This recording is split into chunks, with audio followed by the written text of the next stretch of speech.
یا تیرا تذکرہ کرے ہر شخص، ورنہ پھر ہم سے گفتگو نہ کرے۔ ایک نیک شخصیت بزرگ کے بارے میں آتا ہے کہ بیٹھ کے انہوں نے اپنا جائزہ لیا پوری زندگی کا، تو ان کو یاد آیا کہ 37 مرتبہ مجھ سے کبیرہ گناہ ہوا ہے، گناہ ہو گیا ہے، کبیرہ گناہ ہوا ہے، بڑا گناہ ہوا ہے۔ انہوں نے اس طرح سے جائزہ لیا۔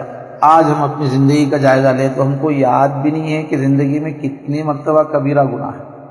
37 بار ہوا، 3700 بار ہوا، 37,000 بار ہوا، کچھ پتہ ہی نہیں، غفلت کے مارے۔ انہوں نے جائزہ لیا، 37 کبیرہ گناہ نکلے، تو انہوں نے ایسی توبہ کی، ایسا توبہ کی کہ ہر ایک گناہ کے بدلے میں 1000 بار انہوں نے استغفار کیا، دل کی تڑپ کے ساتھ، ندامت کے ساتھ 1000 بار، 37 کبیرہ گناہ تو 37,000 بار استغفار کیا، اور ایک ایک گناہ کے بدلے اور انہوں نے 1000 رکعت نماز پڑھی، ایک گناہ کے بدلے میں نہیں، 1000 رکعت نمازیں انہوں نے پڑھی توبہ کرنے کے لیے، نفل نمازیں۔ اور پھر جو ہے ایک ایک گناہ کے بدلے میں انہوں نے 2 قرآن پڑھے، بلکہ ایک ایک گناہ کے بارے میں انہوں نے 1000 رکعتیں پڑھی، اور ایک ایک گناہ کے بدلے میں 2 قرآن پڑھے۔ اس طرح سے توبہ کی، پھر بھی روتے تھے کہ یا اللہ مجھے معاف فرمائیے۔ ان لوگوں کو کتنا اللہ کی عظمت کا احساس تھا، اور گناہ کتنا خطرناک ہے، وہ کیسا اچھی طرح اس بات کو سمجھتے تھے، اور کیسا اپنے نامہ اعمال کو پاک کرنے کے لیے کتنی محنت کرتے تھے۔ ضرورت اس بات کی ہے کہ ویسی ہی ندامت کی آگ ہمارے دلوں میں بھی جاگے۔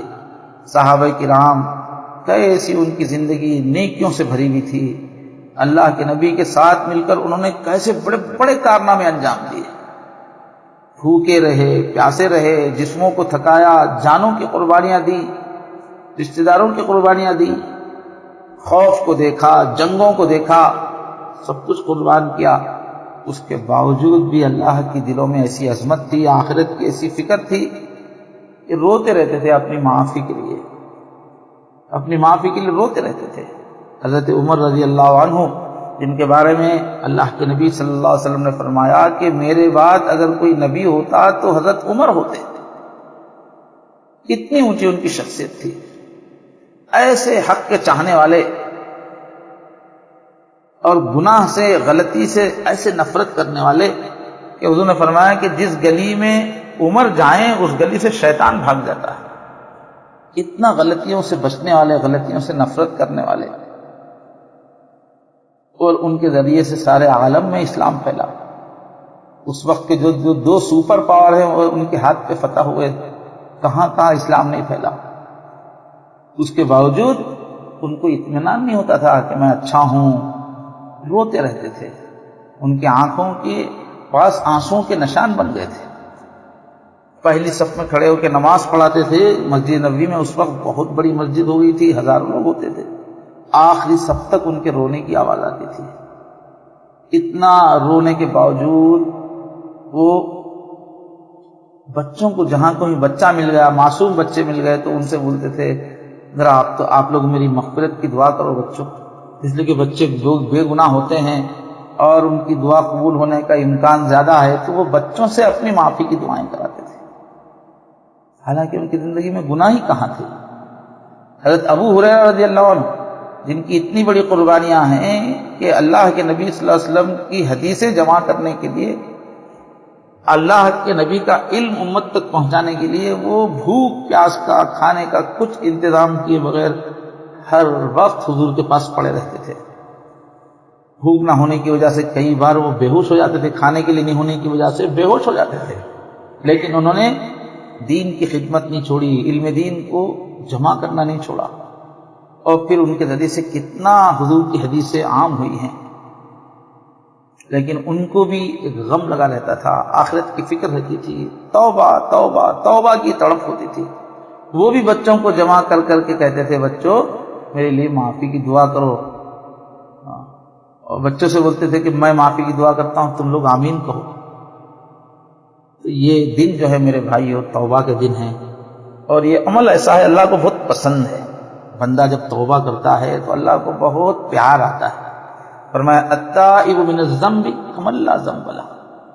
جب گناہ سے کوئی توبہ کرتا ہے تو ایسے ہی شخص کی طرح ہو جاتا ہے جس کا کوئی گناہ ہی نہیں. اللہ ایسا صاف کر دیتے ہیں کہ وہ گناہ مٹا ہی دیتے ہیں. بلکہ اور تڑپ کے کوئی اگر بہت ہی ندامت کے ساتھ کوئی گناہ کا کسی توبہ کرے تو اللہ تعالیٰ اس گناہ کی جگہ پر نیکی لکھ دیتے ہیں. یبدل اللہ سیئاتہم حسنات. اللہ ان کے گناہوں کو بدل کے نیکی لکھوا دیتے ہیں. ایسے رحیم کریم ہیں.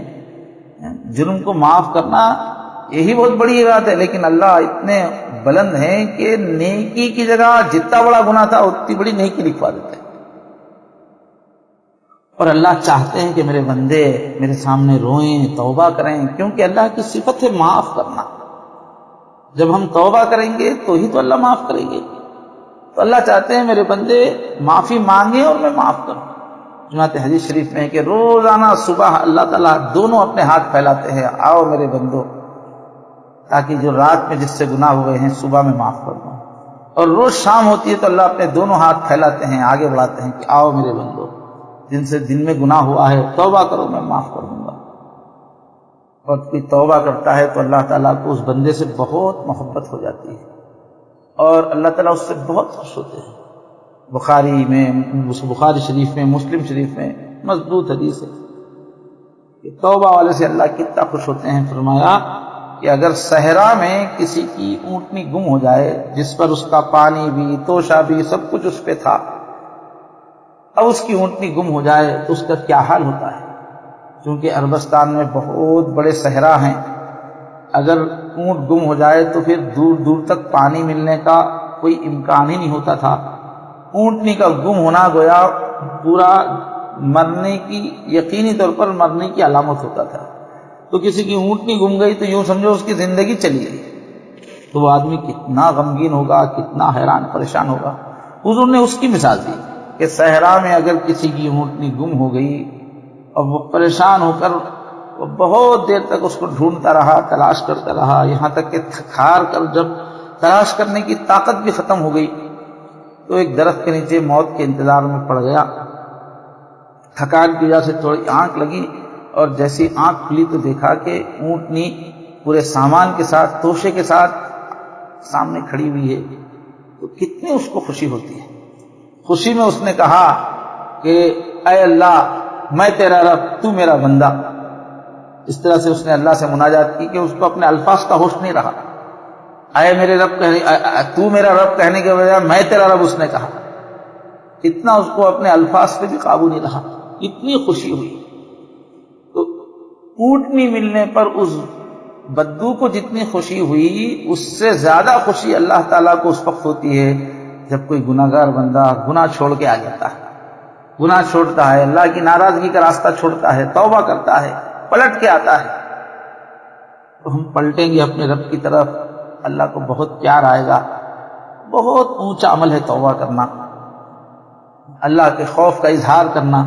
حدیث شریف میں ہے کہ 2 خوف اللہ تعالیٰ ایک انسان پر جمع نہیں ہونے دیں گے.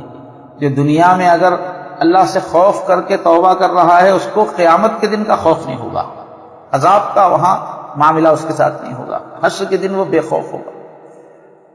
اور دنیا میں جس نے خوف نہیں کیا اس کو پھر حشر کے خوف سے سامنا کرنا پڑے گا. حشر کے خوف سے وہ بچ نہیں سکتا.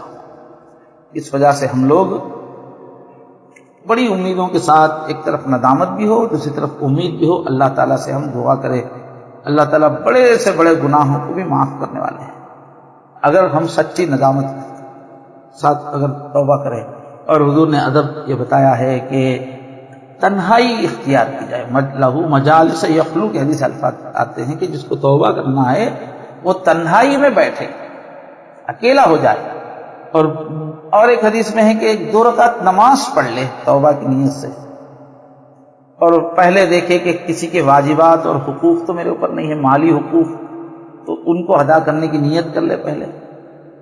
پھر اللہ کے احکام کے سلسلے میں جو کوتاہی ہو گئی اس کو سوچ کر ایک ندامت کی کیفیت تیار کرے. اللہ کی عظمت کو سوچے، اللہ کی نعمتوں کو سوچے، اور پھر روتے ہوئے یا کم سے کم رونے کی شکل بنا کے اللہ تعالیٰ سے معافی مانگے.